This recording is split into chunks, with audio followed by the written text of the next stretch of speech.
এখন আমরা process scheduling নিয়ে কথা বলবো। তো প্রথমেই আমরা দেখে নিই যে প্রসেস স্কেজুলিং আসলে জিনিসটা কি। তো আমরা জানি যে মাল্টি প্রসেসিং সিস্টেম যেগুলো আছে, সেই মাল্টি প্রসেসিং সিস্টেমে আমার র্যামে ডিস্ক থেকে অনেকগুলো প্রসেস আমার র্যামে আসতে পারে। বাট আমার সিপিইউ কিন্তু সবসময়, আমার সিপিইউতে যদি একটা প্রসেসর থাকে, আমার সিপিইউ কিন্তু অ্যাট এ টাইম একটার বেশি প্রসেসকে এক্সিকিউট করতে পারবে না। বাট যদি আমি মাল্টি প্রোগ্রামিং ইন্ট্রোডিউস করি আমার সিস্টেমের মধ্যে, দ্যাট মিনস যে একসাথে অনেকগুলো প্রসেস আমার র্যামে বা আমার মেমোরিতে আসতে পারবে হার্ড ডিস্ক থেকে। সো ইন দ্যাট কেস আমরা কী করব তাহলে? তখন আমাদের যেটা করতে হবে, এই প্রসেসগুলোর মধ্যে একটা রুটিন বা একটা স্কেজুয়াল ক্রিয়েট করতে হবে, যে কোনো একটা ফরম্যাটে এই প্রসেসগুলো প্রসেসরের কাছে যাবে সিকোয়েন্সিয়ালি। ফর এক্সাম্পল, এখানে একটা প্রসেস আছে যে P1, P3, P2, P4, P5, এটা একটা সিকোয়েন্স, অথবা P1, P2, P3, P5, P4, এটা আরেকটা সিকোয়েন্স। তো এখন কোশ্চেন হচ্ছে কোন সিকোয়েন্সটা ফলো করবে, 1 না 2, এটা আমরা কিভাবে ডিসাইড করব? So this is called process scheduling, যে আমার কাছে যে প্রসেসগুলো আছে সেই প্রসেসগুলোকে আমরা স্কেজুয়াল করব কোন সময়ে কোন প্রসেস সিপিইউর কাছে যাবে টু গেট এক্সিকিউটেড। ঠিক আছে? তো তাহলে আমরা কি জানি যে প্রসেসগুলো ওয়েট করছে বিভিন্ন জায়গায় সিপিইউতে যাওয়ার জন্য। তো এই জায়গায় যে বা যেই কিউ, মানে কিছু কিউ ক্রিয়েট করে প্রসেসগুলা, যেমন আগের স্লাইডে যদি আমরা দেখি যে এই প্রসেসগুলো এখানে এসে জমা হচ্ছে, রাইট? সো এখানে এসে যে জমা হচ্ছে, তার মানে এখানে সে একটা কিউ ফর্ম করবে বা একটা লাইন বা কিউ ফর্ম করবে। তো এরকম আমার মেমোরিতে বিভিন্ন সময়ে, আমার সিস্টেমে বিভিন্ন সময়ে বিভিন্ন রকমের কিউ ক্রিয়েট করা দরকার হয়। তো প্রথমে একটা বলি, সেটা হচ্ছে জব কিউ। এই জব কিউটা কি, এটা কোথায় থাকে, এটা আমরা আগেও দেখেছি। সো এটা হচ্ছে সেকেন্ডারি মেমোরিতে থাকে, and it keeps all the process of the system. মানে আমার যে প্রসেসগুলো ও এক্সিকিউট হইতে চাই আলটিমেটলি, সেই প্রসেসগুলো সব এই জব কিউতে থাকে। বা এটা একটা পুলের মতো চিন্তা করতে পারি, একটা কিউয়ের মতো চিন্তা করতে পারি, যে প্রসেসগুলো এখানে থাকলেও ওরা এক্সিকিউট হইতে চাইছে, মানে ওদের টার্গেট হচ্ছে ওরা এক্সিকিউট হবে। বাট এক্সিকিউট হওয়ার জন্য ওদেরকে কী করতে হবে? প্রথম কাজ হচ্ছে ওদেরকে র্যামে যেতে হবে বা মেমোরিতে যেতে হবে।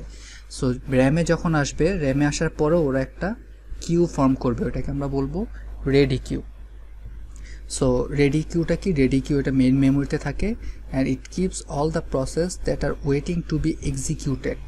মানে ও ঠিক তারপরের ডেস্টিনেশনই হচ্ছে প্রসেসর। আর জব কিউতে যারা আছে ওদের নেক্সট ডেস্টিনেশন হচ্ছে মেমোরি বা র্যাম। ঠিক আছে? তো সো এই কিউতে যে প্রসেসগুলো আছে ওরা এরপরে সিপিইউতে গিয়ে যাবে, অ্যান্ড সিপিইউতে যখন একটা প্রসেস ক্রিয়েট হয়, এরপরে আমরা কি জানি যে আমরা যখন ওই প্রসেস স্টেট ডায়াগ্রামটা দেখেছিলাম, তখন আমরা দেখেছিলাম একটা প্রসেস সিপিইউতে এক্সিকিউশন টাইমে তার বিভিন্ন সময়ে ইনপুট আউটপুট ডিভাইস ইউজ করার দরকার হতে পারে। তো ওই সময়ে প্রসেসটা কি করবে? সিপিইউ থেকে সেই ডিভাইসে যাবে।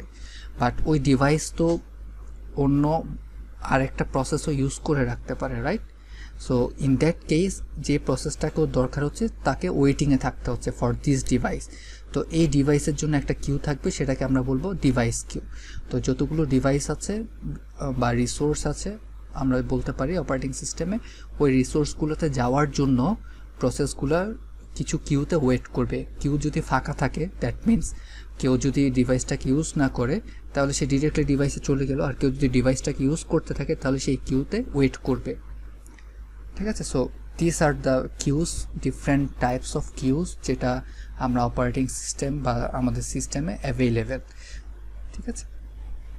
সো এখন আমরা একটা কিউইং ডায়াগ্রাম দেখব। কিউইং ডায়াগ্রাম এটা হচ্ছে অনেকটা সেই প্রসেস স্টেট ডায়াগ্রামের মতো। আমরা দেখব যে প্রসেসগুলো একটা কিউ থেকে আরেকটা কিউতে কিভাবে যায়। তো আমরা জানি যখন প্রসেস আমাদের হার্ড ডিস্ক থেকে মেমোরিতে আসে, তখনই সেটা রেডি কিউতে জমা হয়। সো রেডি কিউ থেকে সে কোথায় যেতে পারে? সিপিইউতে যেতে পারে। এখন একটা প্রসেস যখন সিপিইউতে এক্সিকিউট হচ্ছে, হ্যাঁ, ওই এক্সিকিউশন টাইমে তার অনেক কিছুই হতে পারে, সে অনেক জায়গায় প্রসেসটা অনেক জায়গায় যেতে পারে। যদি কোথাও না যায়, প্রসেসটা যদি সুন্দর করে শেষ হয়ে যায়, তাহলে সে টার্মিনেট হয়ে গেল, তাই তার অন্য কোনো কিউতে যাওয়া লাগলো না।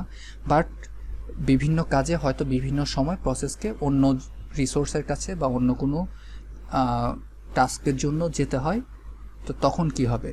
সো যদি এরকম হয় যে একটা ইনপুট আউটপুট ডিভাইস দরকার হচ্ছে, মানে সিপিইউ থেকে প্রসেস একটা ইনপুট আউটপুট রিকোয়েস্ট করলো যে আমার ইনপুট আউটপুট ডিভাইসের দরকার, তখন সে ইনপুট আউটপুট কিউ আইও কিউতে গিয়ে জমা হবে, ঠিক আছে? তারপর আইও কিউতে জমা হওয়ার পরে যখন সে ডিভাইসটাকে ফ্রি পাবে এবং ওই কাজটা শেষ হবে, এরপর আবার সে রেডি কিউতে ফেরত আসবে। সো এই জিনিসটা অনেকটা স্টেট ডায়াগ্রামটা যদি মনে থাকে অনেকটা সেটার মতো। তারপর আরেকটা জিনিস হতে পারে যে টাইম স্লাইস এক্সপায়ার্ড, এটা একটা কিউ। যে এটার মানে কি, যে আমরা যখন একটা প্রসেসকে এক্সিকিউট করি, মনে করি হচ্ছে আমার এই প্রসেসটার 10 মিলিসেকেন্ড টাইম সময় লাগবে পুরো প্রসেসটা কাজ শেষ করার জন্য, কিন্তু আমি একটা টাইম স্লাইস ক্রিয়েট করে রাখছি সিপিইউতে যে 5 মিলিসেকেন্ডের পরে আমি যেই প্রসেসটাই এক্সিকিউট হোক না কেন তাকে আমি বের করে দিব, নেক্সট আরেকজনকে চান্স দিব। তো এরকম যদি কোনো একটা প্রসেসের জন্য টাইম স্লাইস এক্সপায়ার্ড হয়ে যায়, সেইখানে সে জমা হবে এই কিউতে, দেন এরপরে সে আবার রেডি কিউতে গিয়ে আবার সিপিইউতে গিয়ে এক্সিকিউট করবে তার পরের অংশটুকু। আচ্ছা, তারপর আরেকটা কি সিনারিও হতে পারে যে একটা প্রসেস তার একটা চাইল্ড প্রসেস ক্রিয়েট করবে, মানে আরেকটা নতুন প্রসেস ক্রিয়েট করতে চাচ্ছে। তো ওই প্রসেসটা ক্রিয়েট করার জন্য সে একটা কিউতে এসে জমা হয়। সো এই কিউতে জমা হওয়ার পরে সে নতুন যে চাইল্ডটাকে ক্রিয়েট করলো, সেই চাইল্ড প্রসেসটা এক্সিকিউট হয়। চাইল্ড প্রসেসের এক্সিকিউশন যদি শেষ হয়, দেন সে হচ্ছে আবার রেডি কিউতে যায়, তারপর সে তার বাকি অংশ সিপিইউতে এসে কমপ্লিট করে। Same goes for the interrupt. যদি একটা ইন্টারাপ্ট ক্রিয়েট হয় কোনো অন্য কোনো প্রসেসের দ্বারা বা অন্য কোনো রিজনে, তো তখন এই প্রসেসটা সিপিইউ থেকে বের হয়ে যায়, বের হয়ে সে একটা ইন্টারাপ্ট কিউতে ওয়েট করে।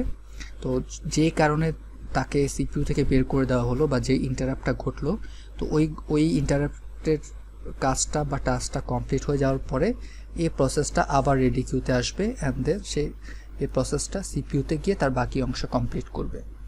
সো এখানে যেই জিনিসগুলো আমরা দেখতে পাচ্ছি, যে রেক্ট্যাঙ্গুলার বক্সগুলো দেখতে পাচ্ছি, সো এইগুলো হচ্ছে সেই কিউগুলা, যেই কিউগুলাতে গিয়ে প্রসেস জমা হচ্ছে, বা আমরা বলতে পারি প্রসেসগুলো ওয়েটিং স্টেটে যায়। কিউতে যাওয়া মানেই প্রসেসগুলো ওয়েটিং স্টেটে যাওয়া, আনলেস দিস কিউ, এই কিউতে গেলে আমরা প্রসেসটার স্টেটকে বলি রেডি স্টেট।